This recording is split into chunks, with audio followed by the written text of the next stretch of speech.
हम लोग बात करने जा रहे हैं एरर एनालिसिस की। एरर ये क्लास 11th फिजिक्स में शुरुआत में बेसिक मैथ्स के बाद पढ़ता है। डायमेंशनल एनालिसिस और एरर एनालिसिस ये दो चैप्टर रहते हैं। इसके बाद काइनेमेटिक्स 1 डे की शुरुआत होती है।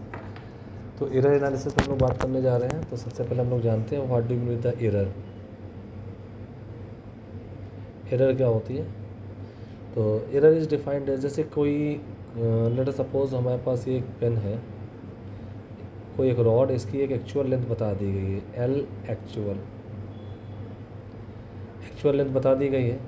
अब इसको अगर मैं मेज़र करूँ तो एक हमारा एक्सपेरिमेंटल वैल्यू आएगी, एक्सपेरिमेंटल वैल्यू। तो हो सकता है हमारी एक्सपेरिमेंटल वैल्यू एक्चुअल के इक्वल हो या डिफरेंस हो कुछ। तो मोस्ट ऑफ केस में इसको अगर डिफरेंट माने तो error is defined as, it is defined as difference between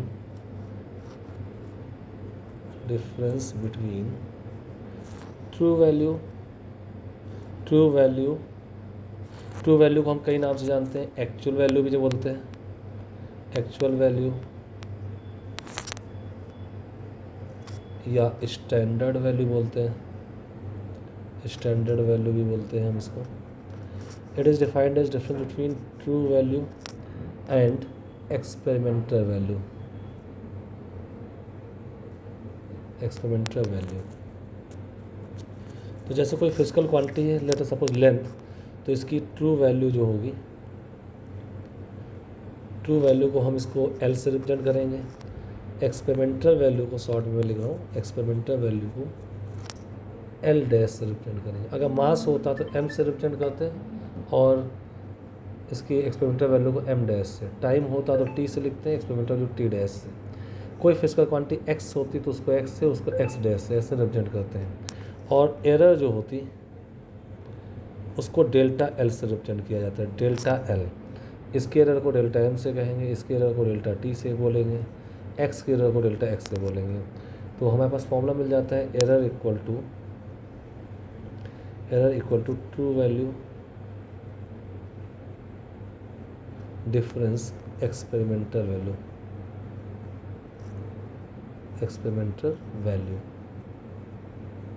ये हमारे पास फॉर्मूला मिल जाता है। ट्रू वैल्यू और एक्सपेरिमेंटल वैल्यू का जो डिफरेंस है that is defined as error. पहला पॉइंट। अब लेंथ के बारे में बात कर रहा हूँ तो एल, एरर को डेल्टा एल से रिप्रेजेंट कर, delta L equal to L difference L dash, this है डिफरेंस सिंबल। तो ये आपके पास एरर का फॉर्मूला आ जाएगा। दूसरा पॉइंट होता है, पहला पॉइंट यहाँ मैंने एरर बताया है, दूसरा पॉइंट है रिलेटिव एरर। रिलेटिव एरर या इसी को फ्रैक्शनल एरर बोलते हैं, फ्रैक्शनल एरर। मैं आपको बता दूं जो एरर है उसकी हैविंग सम यूनिट, उसके पास यूनिट होगी। अगर लेंथ में एरर निकालना है तो एरर की यूनिट सेंटीमीटर या मीटर होगी। टाइम निकालना है तो सेकेंड या मिनट जो भी दिया है वो होगी। तो एरर की अपनी एक यूनिट होती है। Relative error is defined as ratio of, it is defined as ratio of error to true value. यानी ये हमें बताता है कि जो हमारी एरर है वो ट्रू वैल्यू का कौन सा पार्ट है। इसको रिप्रेजेंट करते हैं डेल्टा एल बाई एल से। ये आपके पास रिलेटिव एरर आ जाती है। इक्वेशन 2, इसकी कोई यूनिट नहीं होती because this is pure ratio, दो सेम टाइप की क्वांटिटीज़ का रेशियो है। तो ये रिलेटिव एरर आ गया। तीसरा हमारे पास आ जाता है परसेंटेज एरर।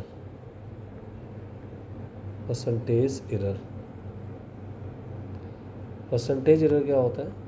तो it is 100 times of, it is 100 times of relative error. It means ये हमें बताता है कि जो हमसे एरर हुई है वो हमारी एक्चुअल वैल्यू का कितने परसेंट है। 10% एरर हुई है, 15% एरर हुई है, क्या हुआ है तो ये बताता है। तो परसेंटेज एरर इसको टू रिलेटिव एरर इंटू 100, और इसको परसेंट से रिप्रेजेंट करते हैं। It means delta L by L into 100%। तो ये आपके पास परसेंटेज एरर का फॉर्मूला आ जाता है। तो इक्वेशन नंबर 3, इक्वेशन नंबर 2 ये थी, राइट। तो जैसे एक एग्जांपल ले लेते हैं, लेट अस सपोज एक एग्जांपल ले लेते हैं, during the measurement of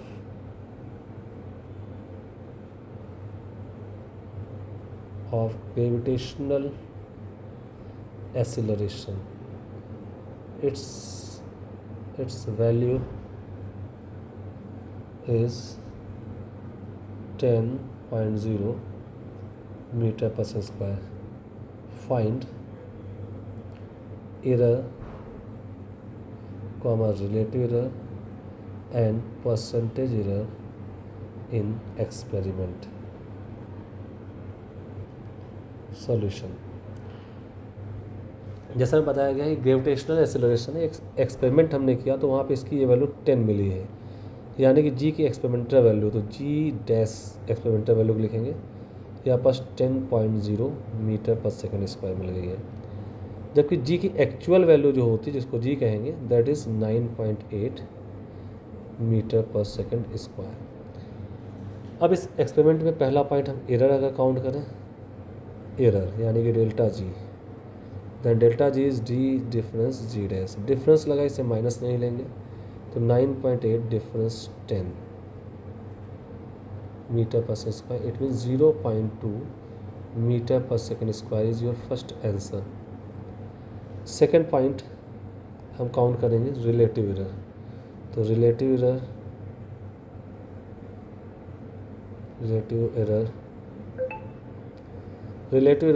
delta g by g, this is numerically equal to delta g having value 0.2 upon this is 9.8 divide करेंगे having no unit that is 1/49, this is your second answer having no unit, pure ratio. Third is percentage error,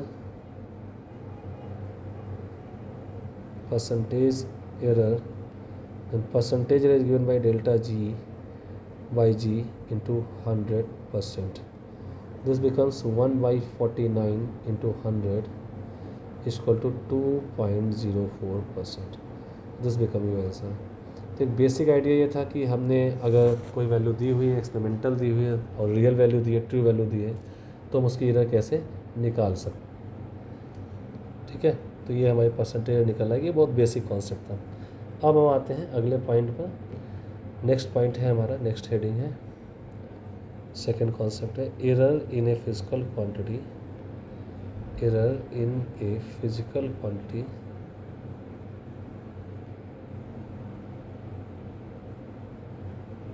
which depends on two or more than two physical quantities, two physical quantities.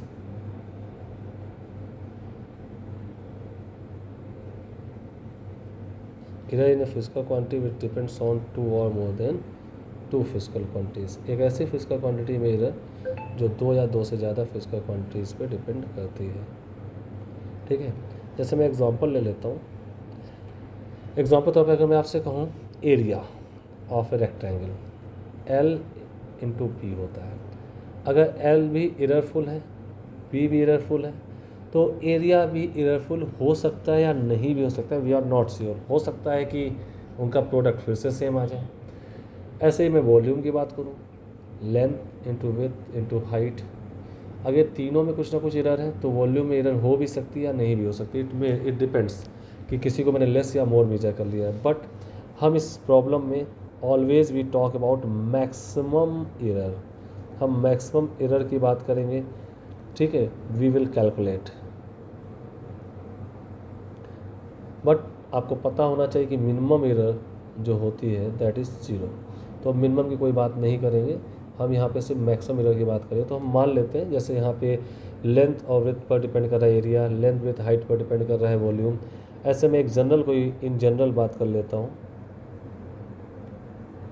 In general suppose any physical quantity P depends on, या मैं ऐसा करता हूँ एक formula ही बना देता हूँ, P equal to x to power a y to power b upon z to power c, ये एक फॉर्मूला है। पी कोई फिजिकल क्वांटिटी है, 3 physical quantity x y z पर डिपेंड कर रही है, A B C are power, A B C powers है, ए बी सी पावर्स है। तो इसको अगर एक्स वाई और जेड में परसेंटेज एरर पता है, गिवन है, तो हमें पी में परसेंटेज एरर कैलकुलेट करना है, ये हमें याद रखना है। तो इसको कैसे करते हैं, P equal to X to power A Y to power B Z to power minus C लिख लेते हैं। क्लियर है। इसके बाद हम क्या करते हैं, इसका लॉग लेते हैं। तो अगर मैं लॉग ले लूँ तो l n p equal to a l n x plus b l n y minus c l n z बन जाएगा ऐसा। अब इसको डिफ्रेंशिएट कर देते हैं, क्या करते हैं इसको, डिफ्रेंशिएटिंग दिस इक्वेशन, इस इक्वेशन को डिफ्रेंशिएट कर देते हैं। तो आपको पता है log x का डिफ्रेंशिएशन माइनस का 1/x² होता है, ठीक है, log l 1/x होता है, ठीक है। तो इसका हम डिफ्रेंशिएट करें तो ये आएगा dp/p equal to a dx/x plus b dy/y minus c dz/z, ये ऐसा आ जाएगा, ठीक है। बहुत स्मॉल चेंज है तो डी एक्स और एक्स डेल्टा एक्स भी हम इसको यूज़ कर सकते हैं। तो अगर मैं स्मॉल चेंज है नियरली तो इसको delta x delta p by p लिख सकता हूँ, डेल्टा पी बाई पी इसको to a delta x by x plus b delta y by y minus c delta z by z, ऐसा कर दिया। दोनों तरफ 100 मल्टीप्लाई कर दें तो delta p by p equal to a delta x by x plus b delta y by y minus c delta z by z, z by z. बस मुझे यहाँ पे तो 100 मल्टीप्लाई करना था, मैं इस स्टेप्स को हटा ही देता हूँ, ध्यान नहीं दिया मैंने। तो स्टेप्स आ जाएगी delta p by p into 100 इसको to a delta x by x into 100 plus b delta y by y into 100 minus c delta z by z into 100, ठीक है। ये एक नॉर्मल एरर कैलकुलेट की गई है। बट अगर मैं यहीं पे कहूँ पी पे मैक्सिमम परसेंटेज एरर कितनी हो, दोस्तों सारे साइन सेम हो जाने चाहिए, delta p by p into 100 equal to a delta x by x into 100 plus b delta y by y into 100 और इसके बाद यहाँ हो जाएगा plus c delta z by z into 100, क्योंकि मैं यहाँ पे इसकी मैक्स एरर निकालने जा रहा हूँ। और आपके प्रॉब्लम में पूछा जाए या ना पूछा जाए, कहा जाए या ना कहा जाए, एरर पूछा जा रहा है इसका मतलब ही आप मैक्स एरर निकालेंगे तो प्रॉब्लम इससे सॉल्व होगी। एक ऑर्डिनरी एरर का केस ऊपर बना हुआ है तो प्रॉब्लम इससे सॉल्व नहीं होगी। हाँ, इसका यूज़ तब करते हैं जैसा आ रहा है ये इस इक्वेशन पे, इसका यूज़ तब करें जब इंक्रीज्ड बाई या डिक्रीज बाई दिया हो, इंक्रीज्ड बाई या डिक्रीज्ड बाई क्वेश्चन में लिखा हो और ऑप्शन में भी आंसर में भी पी के बारे में P increase by decrease by दिया हो, तब इसको ऐसे यूज़ करेंगे।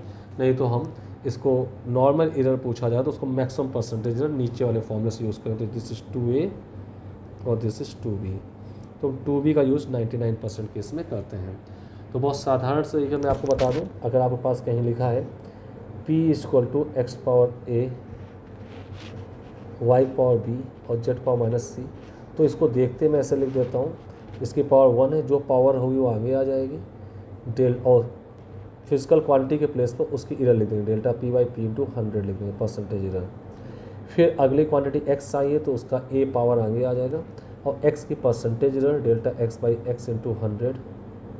फिर हर दो फिजिकल क्वांटिटी के बीच में एक प्लस का साइन, y पावर b है, b आगे आएगा और y प्लस उसकी परसेंटेज एरर।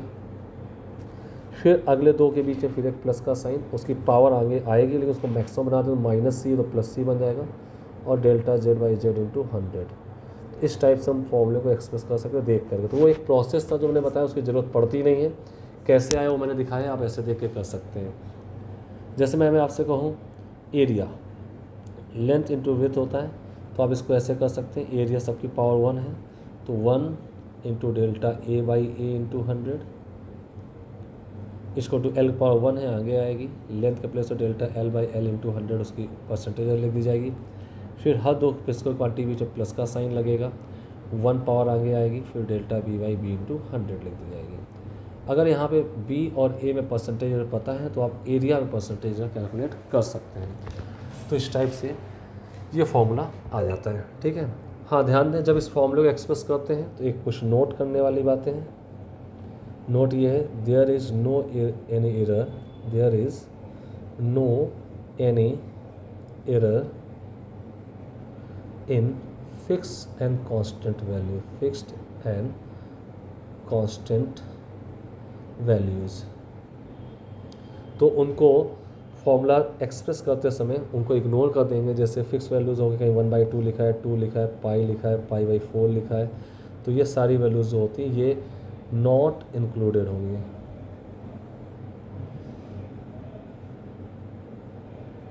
नॉट इंक्लूडेड, इनको इग्नोर कर देना है, इनको इग्नोर कर देना है। जैसे मैं एक एग्जांपल दिखाऊं आपको, तो एक एग्जांपल है, दिया है percentage error in radius of A sphere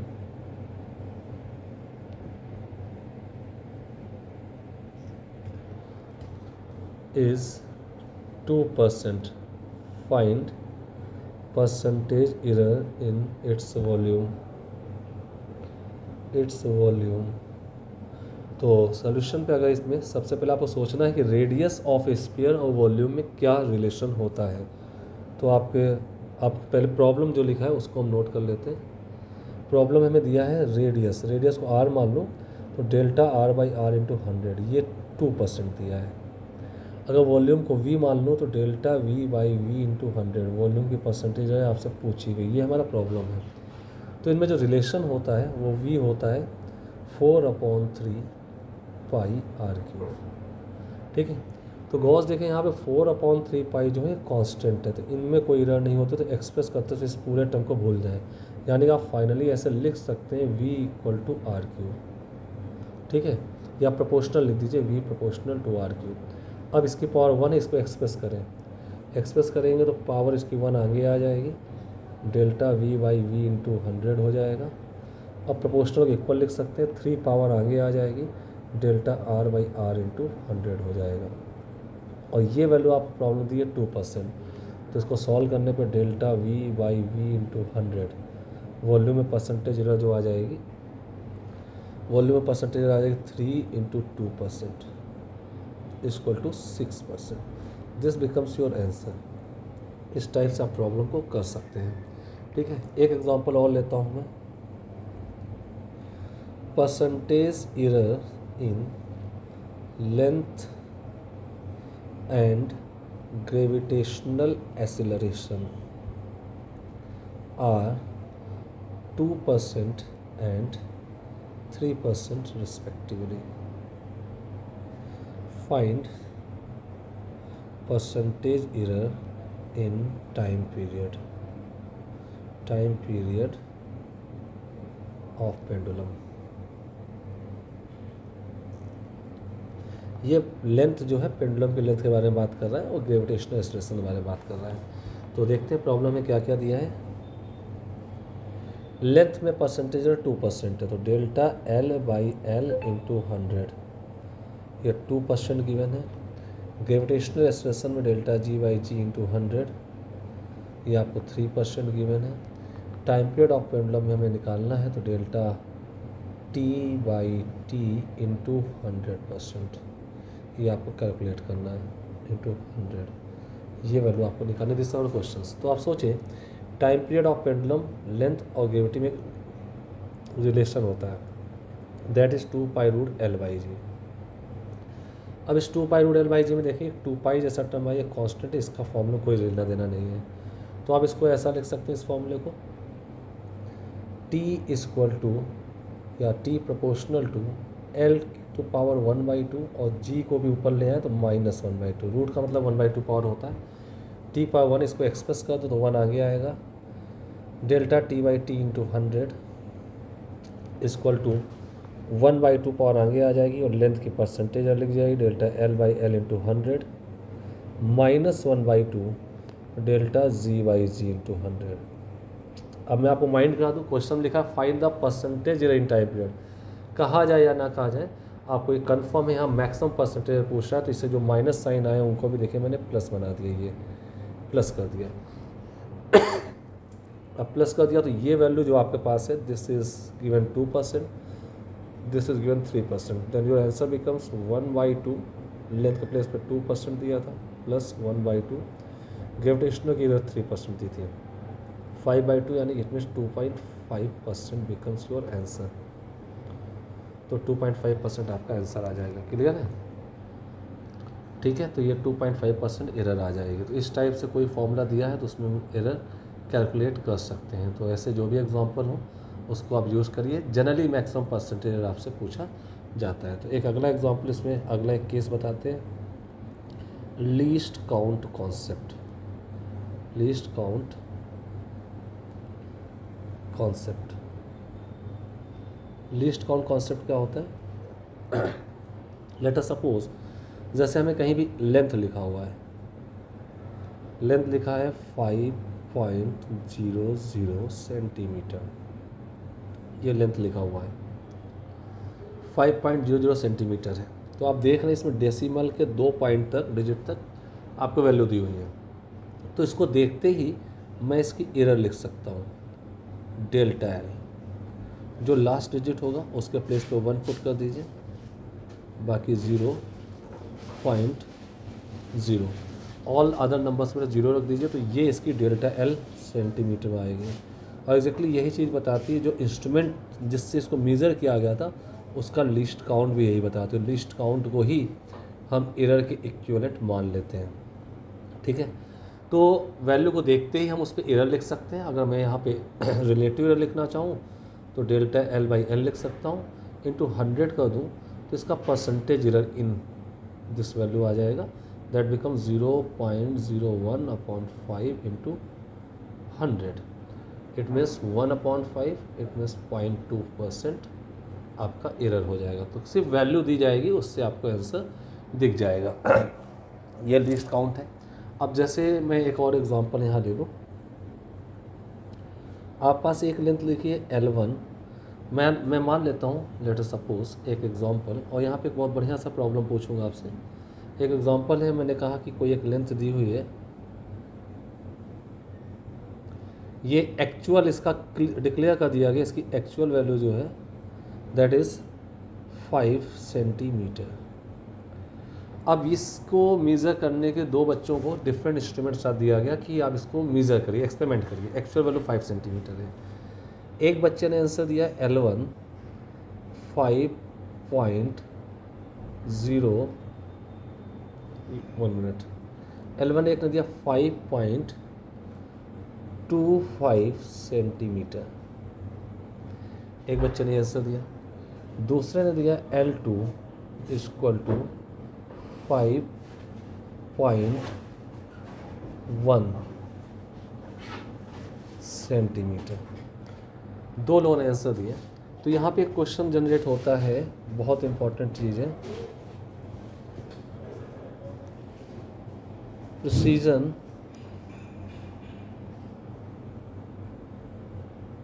and accuracy. Precision and accuracy, इस बात को बहुत ध्यान दीजिएगा। प्रिसीजन एंड एक्यूरेसी क्या है? आप सबसे पहले मैं एक्यूरेसी की बात करूं, पूछा जाए L1 एंड L2 में which is more accurate, more accurate कैसे निकालेंगे? तो सिंपल सी बात है, मोर एक्यूरेट कौन होगा, एक्यूरेसी कैसे क्लियर होगी? तो आप देखें L1 और L2 में कौन एक्चुअल वैल्यू के क्लोज हैं।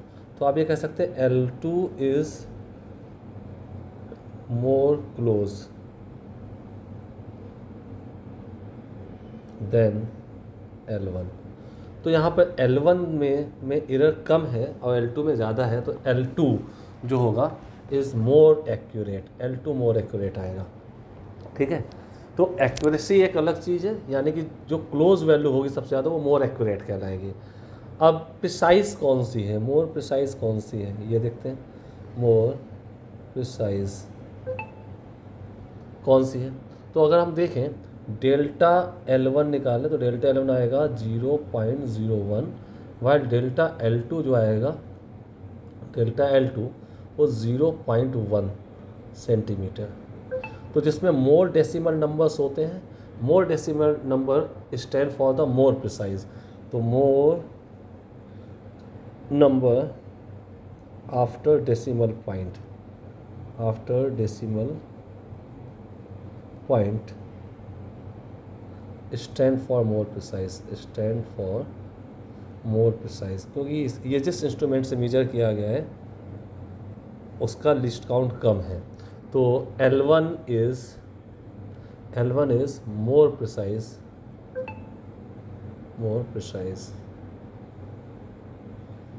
L1 मोर प्रिसाइज वैल्यू होगी। तो ये आपके पास रिजल्ट है, L1 मोर प्रिसाइज होगी। तो मोर प्रिसाइज कौन है, ये चीज़ क्लियर हो गई। मोर एक्यूरेट कौन है, ये चीज़ क्लियर हो गई। ठीक है, अब इनमें परसेंटेज और दोनों के अलग निकाल सकते हैं, आपके पास आंसर आ जाएगा। तो ये भी अपने आप में एक इम्पॉर्टेंट कॉन्सेप्ट होता है इस बात को समझने के लिए। इतनी बात क्लियर हो गई। तो दो कॉन्सेप्ट हमने बता दिए हैं आपको, एक तो कोई एक physical quantity more than 2 physical quantity पर डिपेंड करिए तो आप निकाल सकते हैं, और एक इस टाइप से आप इसको यूज़ कर सकते हैं। क्लियर है?